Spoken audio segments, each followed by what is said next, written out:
We have 3 brand new products from Casio. It's the Privia line, the PX-S5000, 6000, and 7000. We'll be going over the differences, the features, and which one might be right for you.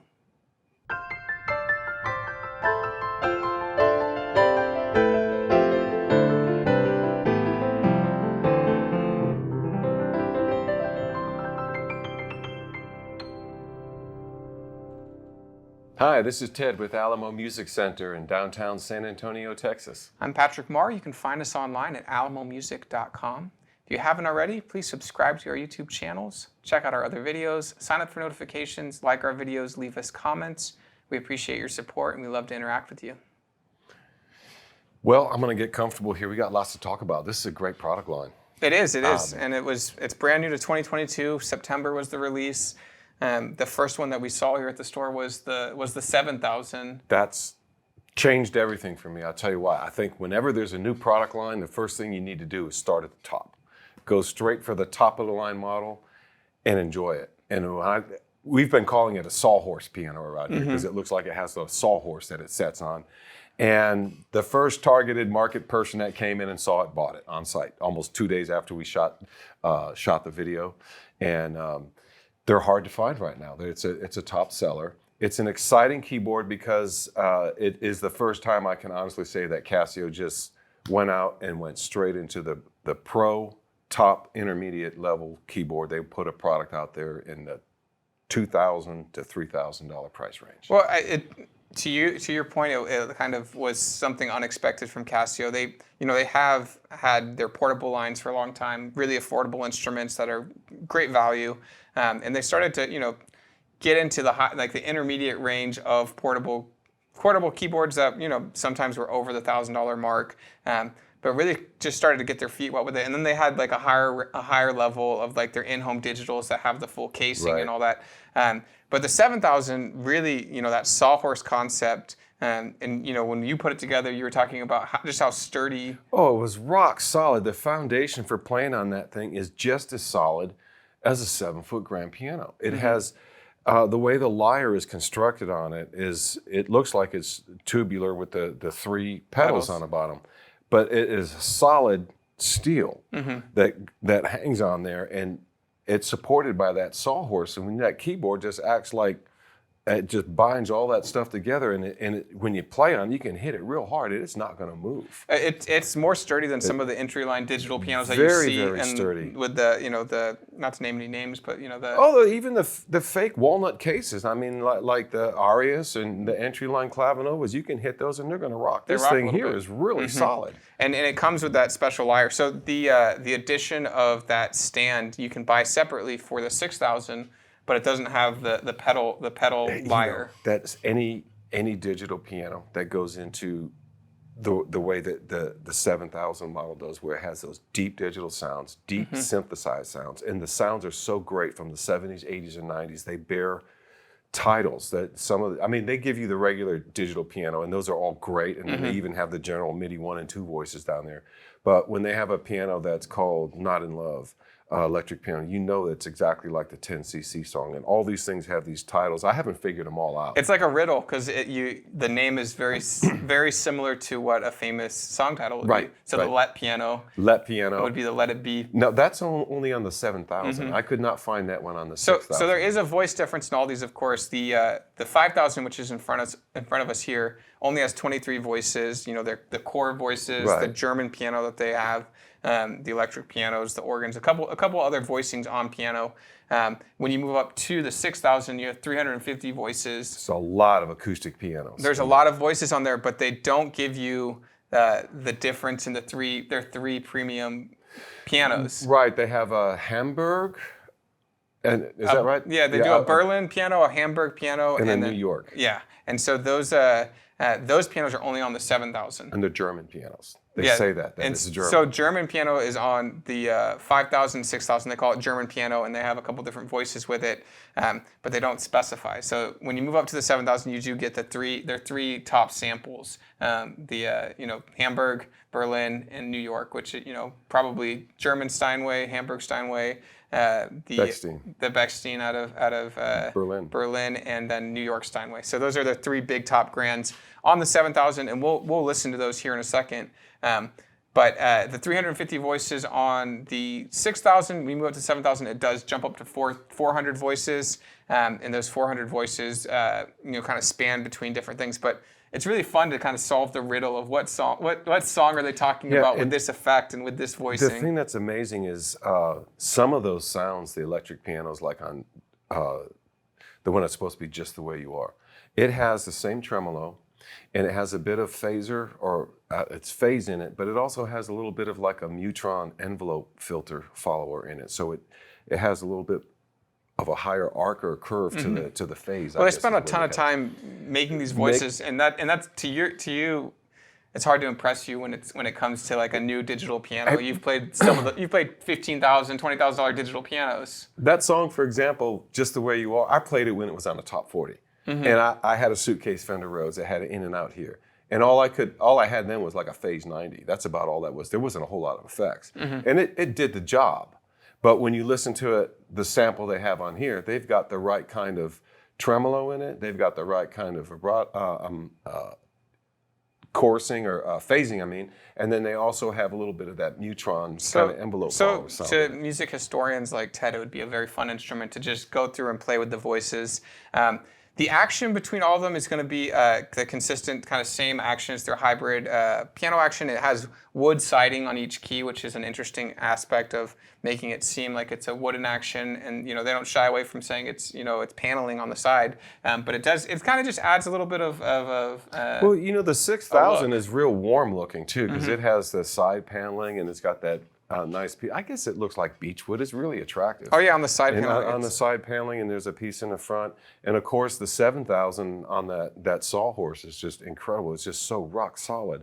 The other thing I wanted to mention is the 6000 and 7000 both have 256 note polyphony, and the 5000 model has 192 polyphony.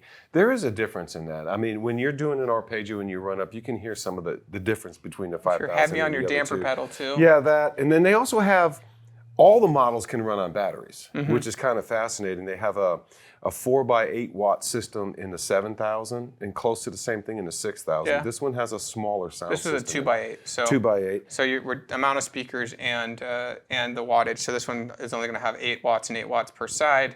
The 6000 and 7000, there's 16 watts per side, but they're actually on different speakers. And so you get a little bit more of a full effect. They also, when you run it on batteries, they run it through a different amp that doesn't draw out so much power so quickly, so that you can use it for a little bit longer. And on the 6000, 7000, you also have a mic input, which is really cool. Oh yeah, I forgot about that. So the mic input right in the back. With effects. And you can add effects to it. It has an assignable knobs on the side, so you can actually add in effects that you can sweep in more or less right there on the side, and as well as a pitch wheel. Oh, the pitch wheel's fun on all the synth sounds. I played a bunch of those, and I didn't get into all the synthesizer sounds, but they have great 70s.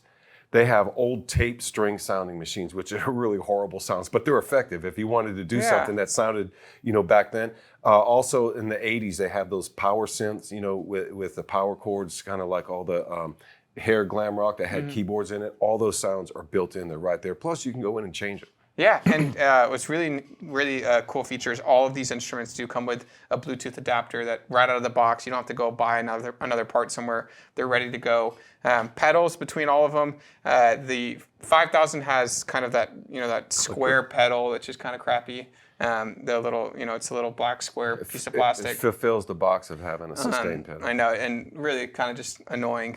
And then when you move up to the 6000, you get a full pedal. And then the 7000, of course, has the 3 pedals that are attached to the lyre. On the 6000 and on the 5000, you can buy a 3-pedal assembly that kind of sits on the ground, but it's not going to be that cool lyre that kind of floats above. And it's an inspiring instrument to play, the Sawhorse one. So let's take a listen to the tones.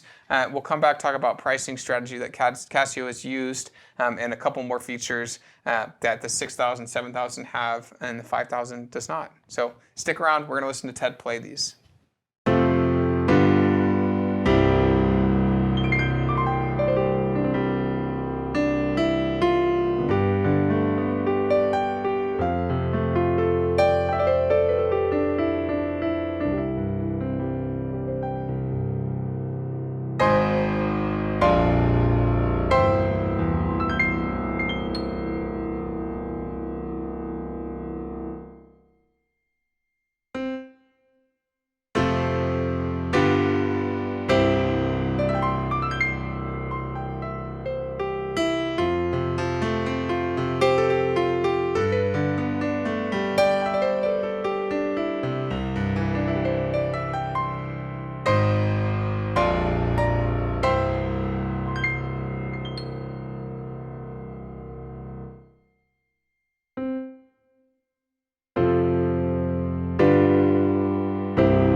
I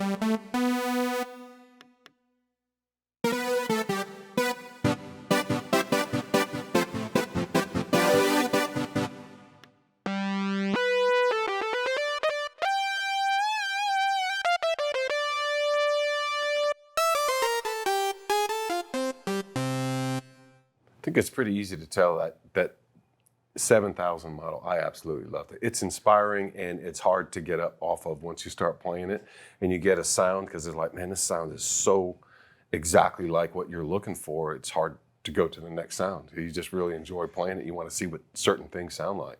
One of the things that I noticed when watching you play is the controls are very different between the 5000 and the 6000 and 7000. They are. So how do you control the 5000? The 5000 is controlled by, you have to hold down to change the sounds. There's a grand piano button. Right now it's kind of in sleep mode, but there's a grand piano button and you hold that down and then certain piano sounds are assigned to the keys here. Then you get a couple digital sounds up in here, and then there's strings and organs. So you actually have total to 23 of them, and yeah, you have to hold the button down, and then you kind of beep beep beep. It makes a little noise like that, beep, beep, beep, and then you get your new sound. And the 5 and 6000 or 6 and 7000, there's an actual. They actually have a virtual wheel, and there's so many sounds in there. They've categorized them. There's piano, there's electric piano, and then there's others. And you just take one of the banks like piano, and you hit and you enter it, and then all this long list comes up. You scroll through them. Yeah, and you can scroll through them. Now, the virtual wheel kind of is about the same size as the volume wheel, but it's just like a light. And the thing I notice is it's not just a wheel. If you tap it, it's also a button. So it has like a push button feature on it. And that changes it on the 6000. It changes it from the functions or the sounds. Okay. And so it took me a long time to figure out that every time I touched it, it would go and I couldn't change the sound. It's because I would touch it and then go to turn it. You just turn it. Okay. Okay. It's really kind of weird. It works exactly like a real button, but it's virtual. And you realize that the tendency on virtual is we do more than we need to. Yeah. Because like you don't touch a button that's round. It's a volume knob, so you just turn it. You grab for the edge, not the middle. Yeah. And so if you touch it in the middle, it goes on off. And so it's kind of tricky. And it took me a while to figure that out, but it's neat because you can just scroll all the way through those voices. And then on top of the specialized voices that they gave names to that are like the songs that they come from, they have some of those synthesizer power chord sounds that are like the same way. So you can tell that it's kind of like a guitar band that had synth in it and stuff. Okay. Those are in there. And changing the sounds, if you want to go from category to category, the synth and strings are all, and bass and all those other things are listed under others. And the electric pianos and the pianos are pretty extensive. And so one of the things Casio and a lot of manufacturers are doing, you look at this product, it's $1199, the 5000. They are encouraging people to use their app that they spend money making. Right. And so they kind of limit being able to select any options right out of the box. They want you to go into the app. They want you to download the app and use their full potential of switching voices and all that. It gets a lot easier when you have that open. But a lot of musicians like to pull it right out of the box and be able to use it and go without having. Especially your old fart school musicians like me. They like buttons and knobs and. But the Casio app will work on all three of these models and connects real nicely with that Bluetooth adapter that comes with all of them as well. Works Bluetooth audio and Bluetooth MIDI, so the MIDI can control the functionality of the instrument. The audio can, you can play your favorite songs out of the unit. So the bigger the speakers, the better it's going to sound, and you can play your favorite Beatles song right out of there, play along with it. What's really neat is you can go through and start playing some of the songs Ted was talking about and comparing how close is that electric piano or that organ to the real song. So that'd be a fun activity to do. $1199 for the PX-S5000. The 6000 jumps up to $1799. You get 350 more voices, or 350 voices in total. You get the German piano, which is still the same as the one on the 5000, but you get all those extra voices. You get the wood paneling on the side, which is nice. The mic input, the extra polyphony. The big price jump is to the $2499 on the 7000. If you like the cheek blocks on the 6000, you can buy the stand. It's an additional accessory, but it's just a black sawhorse stand. It's about $450 from Casio, from wherever you're buying this instrument. They'll have that as an additional accessory, but that pedal lyre will not be something that you can add on. So when you move up to the 7000, they're kind of wood shaded bass. The sawhorse is it looks like, you know, I think it's beechwood or whatever. It's like a grayish wood. There's also color variations on the 7000. There's a mustard color that's really beautiful. There's a black and there's a white. The bass is always going to be that same kind of wood finish. If you wanted to add the wood or the bass to this, it's just a black frame. That's no lyre. That's no lyre. And so $450 for the stand. You also on the 7000 you get those 50 extra voices. 3 of them are those different pianos. Those are the creme de la creme of the voices on this product line, and that's why it's rare that I like the top of the line product, but I just absolutely love the PX-S7000 model with the sawhorse piano and the lyre and all those sounds in there. I'd still be out there playing it on the floor. It's a very attractive unit too. And you know, customers have spoken a little bit, and it's kind of across the board been the one that's been sold out at a lot of websites, a lot of big name retailers here at our store. The 7000 has been the one that's been hardest to get. You know, the shipments are still coming in for them, but it's been the one that people are usually waiting to get their order. They hit a grand slam with this thing because it's impossible to ignore. I mean, you see the things like, whoa, that's an instrument. Look at that stand on it. It's beautiful. It's just so it's modern. attractive. It's modern. It belongs like in one of those, you know how the new houses are, that big dining room, family room. It's perfect, you know. So let us know if you've played one, if you've owned one, if you've ordered one. We'd love to hear the excitement that you're having with the instrument, or hey, I wish they would have done this differently on the features, or this is confusing. Ted got confused by the buttons. You know, that's one thing that you'll just learn as you grow with your instrument. Let us know what you think about the action, the sounds. We'd love to hear it. We'd love to discuss it. We are going to review some of these instruments versus similarly priced comparatives. So, you know, the Roland FP90 is kind of one that's in that upper range of digital instruments. We'll compare that against the PX-S7000. Which one would be a better buy? We'll let you guys decide. I think our best deal on this one is the 7000 was the home run. Absolutely. The grand slam, and the rest of the product line is a really, you know, supportive. High quality value, but really, if you can afford it, the 7000 would be easy to fall in love with.